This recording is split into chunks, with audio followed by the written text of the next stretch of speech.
Друзья, итак, чтобы было понятно, вода поднялась через эту дамбу, через этот канал.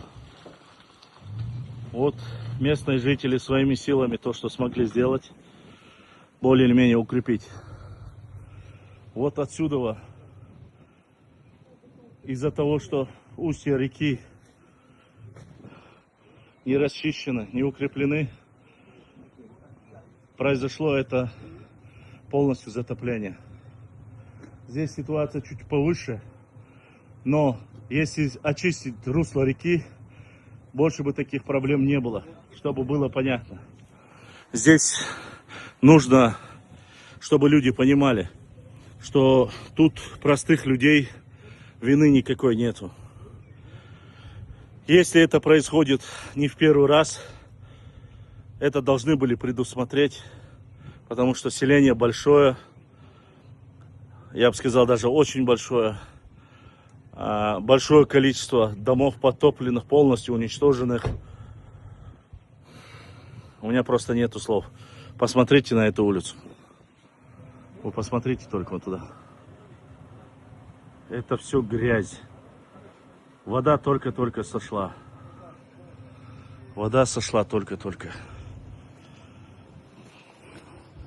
Дамба, опять же, сделана чрезвычайно местными жителями. Вот искусственный растительный канал. Я туда даже не могу пробраться, чтобы понятно было. Здесь грязь до сих пор. Наступить даже невозможно. Вот. Отсутствие того, что эти каналы не были и до сих пор очищены или расширены, произошла вот такая вот трагедия. Мы сопереживаем всем, кто потерял дома, кто потерял имущество, скотину, всем нашим братьям, которые проживают Адилятар, Эдикотар и селение Дитшурт, по-другому Тутлар. Дай Аллах, чтобы все, что вы утеряли, потеряли с этой трагедией, восстановилось и вернулось вам. Мы переживаем, мы думаем, мы делаем дуа и мы помогаем как можем. Я надеюсь, как раз таки в этой грязи, в этой обстановке, многие блогеры, которые хотят реально помочь, приедут, посмотрят, покажут вот эту всю ситуацию. Надеюсь, последует. Приезжайте, посмотрите в эти селения, и вы поймете, что зря молчали так долго.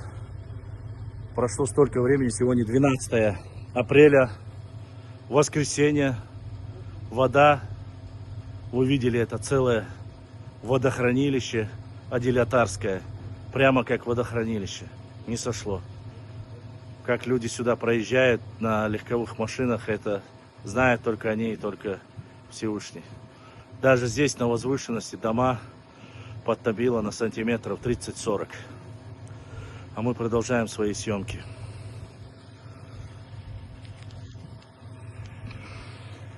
Руслан!